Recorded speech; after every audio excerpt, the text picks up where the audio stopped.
hold that in your heart and envision us expanding and sending love to people from 1 month to 110 years. Thank you.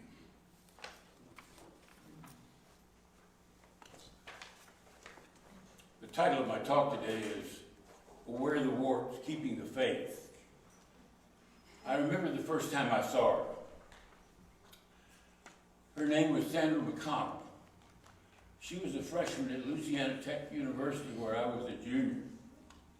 The first time I saw her, I thought, she looks a little weird, kind of different. And I wondered initially if perhaps she was one of the foreign students. She knew some of the girls that I knew, and so, and because the dining hall tables in the dining hall at Tech University held 8 people, I frequently found myself sitting at the same table with her. And I discovered that she had a beautiful smile, sparkling eyes, a great sense of humor, and she seemed to be somewhat intuitive. She always seemed to know the right thing to say to make you feel good about yourself. And as I got to know her better and better, she got prettier and prettier. And I began to think to myself, you know, it might be a lot of fun dating this girl. And I did. We had several dates. But there was a problem. I've discovered that a lot of other guys had discovered the same things I had discovered. And that if you wanted to date Sandra McConnell, you had to get in line. And it was a long line. My problem was resolved because about that time I had my pixie dust moment with the girl that I was slated to marry. I think I may have described that to you in a prior talk. In any case, she and Virginia were sorority sisters, and she figured out right away that I was in love with Virginia. And so, no more standing in long lines for me. Why am I telling you this story? I'm telling you this story because I want to make a point. And the point is that what we see here and here is very much impacted by what we have in here. That's something inside us. That something inside us is what we were sent here to develop. That's what we were born for. Whether you realize it or not, the urge to grow and to develop that something inside ourselves is built into your DNA. And your ability to recognize the truth of that is a measure of what I call your spiritual maturity. Some people would call it your awareness or your awakeness. If I'd been spiritually mature in college, I would have recognized right away how beautiful Sandra was, and I wouldn't have waited so long to ask her for a date. I wouldn't be doing this talk if I didn't believe it might help you in avoiding some of the bruises and bumps that we get along the way in our journey of attaining spiritual maturity. You would be amazed at the impetus to grow and develop when you're married to a Jehovah's Witness who wants to raise 6 children in a cult. We need to take the time to learn from those who have experienced the bumps and the bruises so that our own journey will be a little less painful. Indeed, there are some folks who go from church to church to church, looking for that organization that has all the right answers to every theological question and every moral dilemma. If you're one of those people, let me save you a lot of time and grief right now. You're never going to find it. There is no such church. All churches are institutions, and by their very nature, they are arthritic. They grow slowly. They're resistant to change. The Episcopal Church here in Fort Worth has recently undergone a split over gay marriage and gay clergy. They had a big property fight. You probably saw it detailed in the Fort Worth Star-Telegram.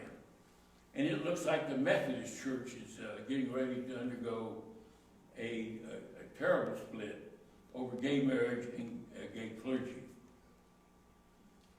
All churches have warts, things that they know are wrong, but they don't seem to know how to get rid of. While New Thought churches seem to have the fewest warts of all, even they have warts because they're led by human beings.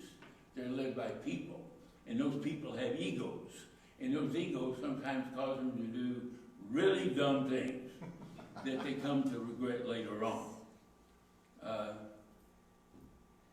Most of you know the Harmony Spiritual Center formed because our minister at the time had some warts that we weren't prepared to live with.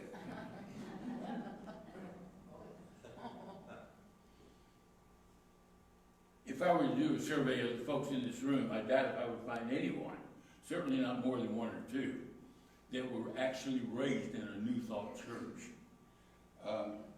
If I were to make that survey a little more specific and detailed to find out how it is that you wound up here, I venture to say that I would discover that most of you had some life-changing experience. Something happened in your life that caused you to take stock of your spiritual situation. You came to the realization that what you were doing wasn't working and that you needed to make a change. Congratulations on recognizing that a change needed to be made. What happened to you is really quite common. You simply outgrew your church, and that happens all the time.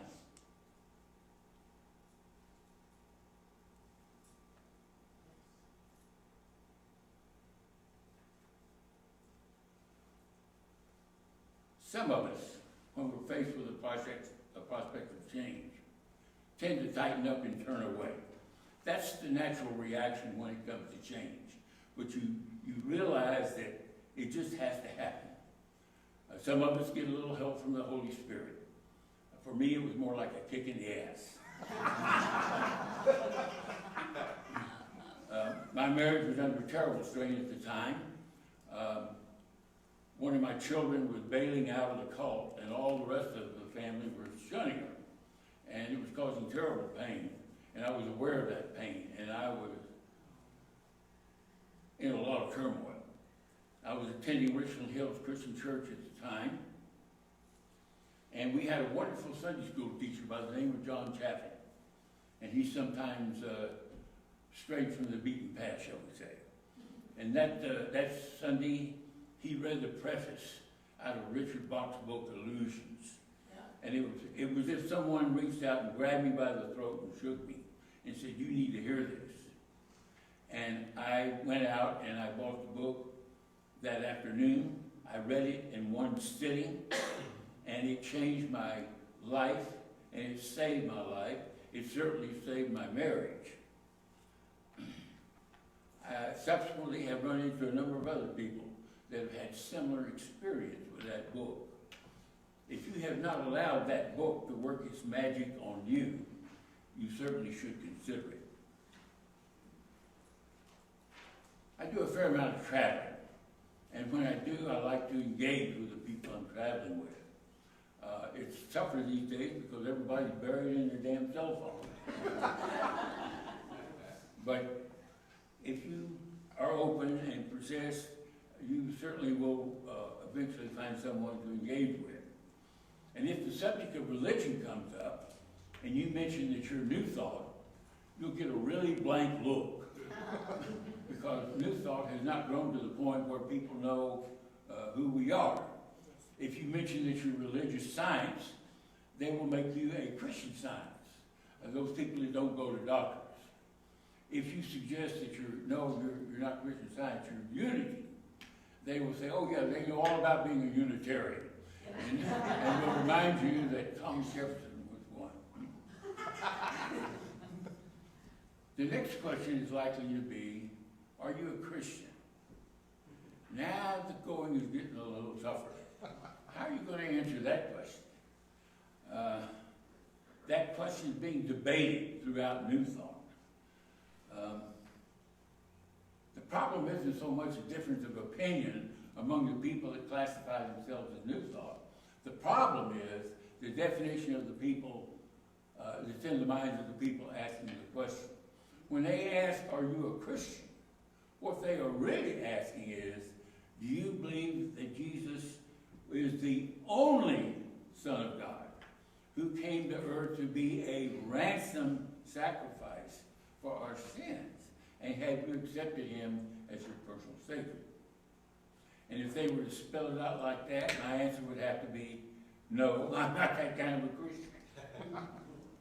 I would propose that we are all God's children, and we are all here to learn and to grow.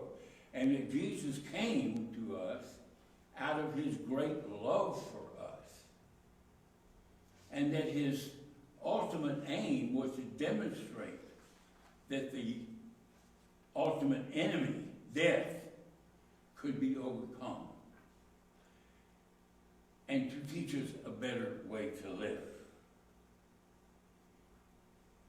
I would suggest that he incarnated among the Jews because their situation was the most desperate at the time, and because of his great love for us. If pressed on the issue, I might point out that Christianity has a pretty ugly track record. I became aware of the terrible wrongs committed in the name of Christ during my military assignments in Germany. The marks of mass murder are still visible all over Europe. Most of those were committed by mostly papal armies that swept through Europe at the time in the 30 Years' War, the War of the Roses. Great Britain has a similar legacy of mass murder committed by both Protestant and Roman Catholic armies. If you're a student of history, you'll be aware of the terrible atrocities committed by the Crusaders, not only against the Muslims, but against the Jews who were living peacefully among the Muslims at that time.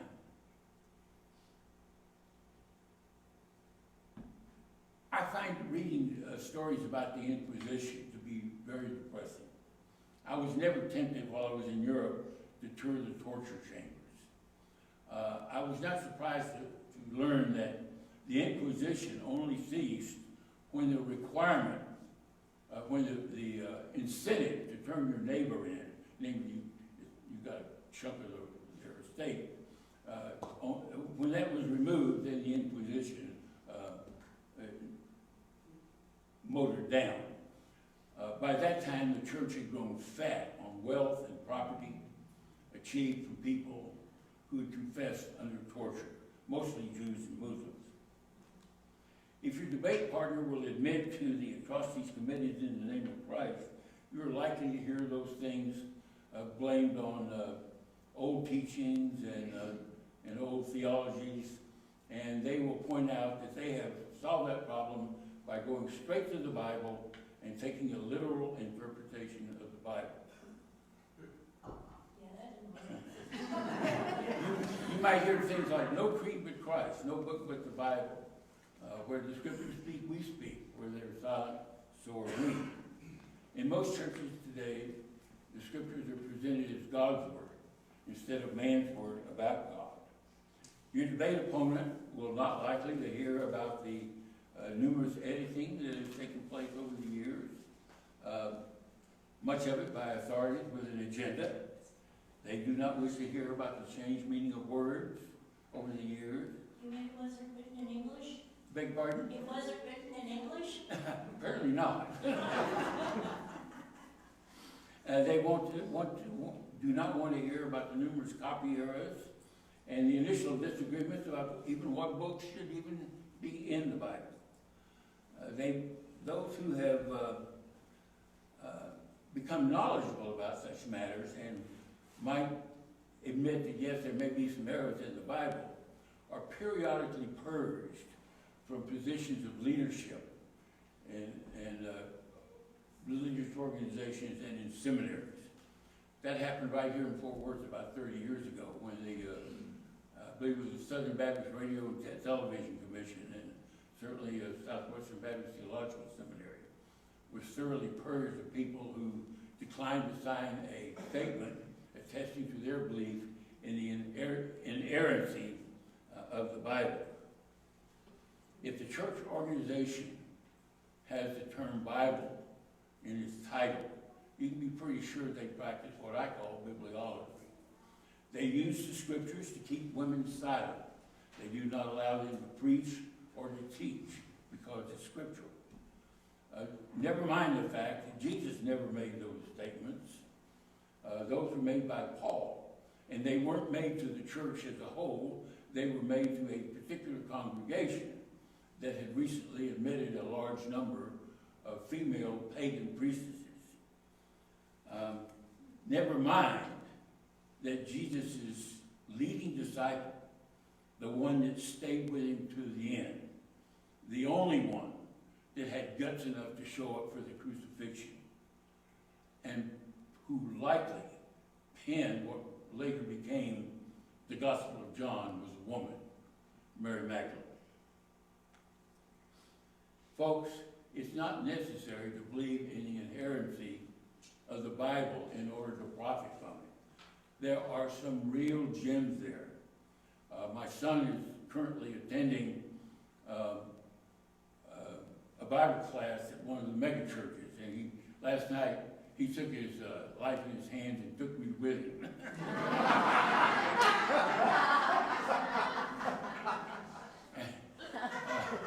They're doing a study on Ecclesiastes, and I took my Jerusalem Bible. Those of you who are familiar with the Jerusalem Bible know it's Roman Catholic in origin, and I use it because it's a marvelous scholarly work. I mean, they reference everything.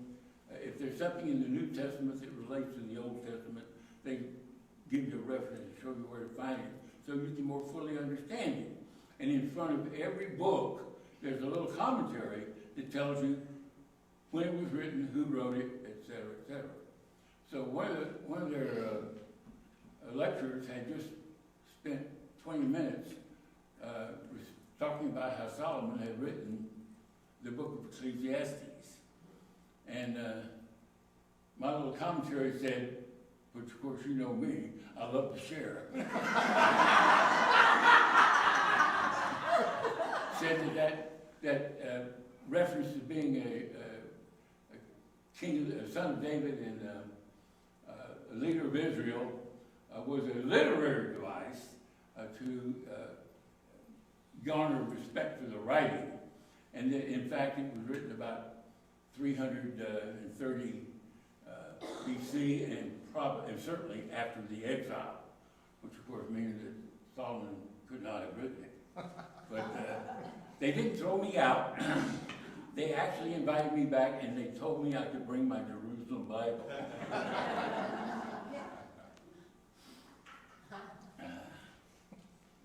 Was this one of the kids that was raised in the cult? A big pardon? So is he one of the kids that was raised in the cult? You know, my hearing's so bad I didn't quite get your question. My point is, there are some real gems in the Bible. You may have heard me say before that if you traced the entire book, but kept the story of the prodigal son, you would have everything you need to know. That story has two lines in it that just burn in my heart. They're the most profound in the Bible, in my opinion. One reads like this: "And the son came to his senses and remembered that in his father's home, even the servants had more than enough to eat. Wow. And the second line that really makes my heart sing whenever I consider it reads like this. While he was still a long way off, his father saw him coming and was moved with pity. He ran to the boy, clasped him in his arms, and kissed him tenderly. You know the rest of the story. It should inspire hope in every single one of us. Folks, Christianity as practiced has a lot of warts. However unpleasant it is to look on those warts, it doesn't change the underlying reality. Jesus came to show us a better way to live. He challenged the religious power base.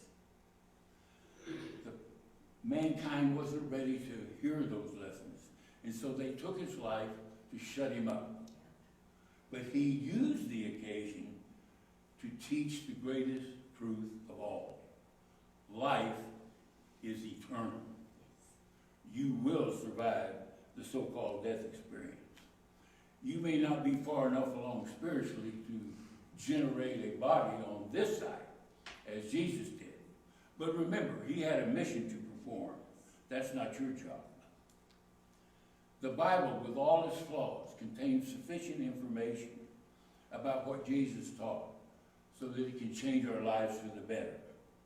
It contains sufficient information to make clear the courage of Jesus as he redirected his ministry from Galilee to Judea. He had to know what awaited him there. And yet he chose to go anyway.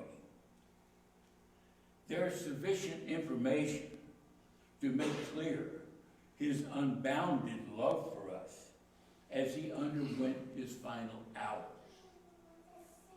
No cursing, no railing at the temple hierarchy who had come to witness, no condemnation of his executioners. Only, Father, forgive them, for they know not what they do. That statement, that feeling is what made the resurrection possible. Nor are we limited to a document to tell us what we need to know. Divine inspiration has not ceased just because a bunch of guys got together in 325 AD and closed the canon. God's still speaking to us. He speaks to us through our poets, through our musicians, through our authors who open themselves up to inspiration. If we are willing, God will speak directly to our hearts. What we have to do is learn how to listen.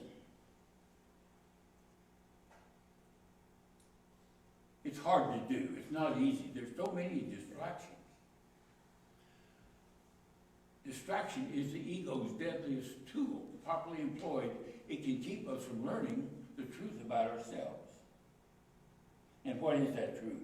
The truth is that we are beloved children of the Creator, and we're here to learn and develop and grow. It's extremely unlikely, friends, that you would be on this planet at this time unless you had some growing to do. I know I certainly do.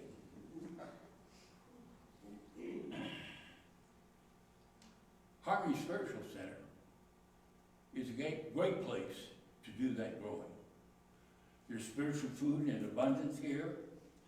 There is Christ light shining out of a great many faces. All over the place, the light's so bright that we can't see the warts anymore. We're blessed with wonderful teachers. PJ and Glenn and Scott all have spent lots of time and money to prepare themselves to help us. Our musicians are especially talented. Thank you, Father, for these blessings. Personally, I would come every Sunday just to hear Ego tickle the keys on that piano. In case you haven't noticed, he's playing a lot of harmonizing notes that I suspect aren't really on the paper.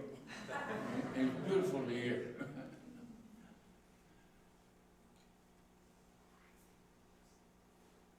How then shall we determine if we're in the right place? Ask yourself yourself this question. Do they love each other? And if the answer is yes, then ask yourself the second question. Do they look out for each other? If the answer is yes to both of those questions, relax. You're in the right place. Amen.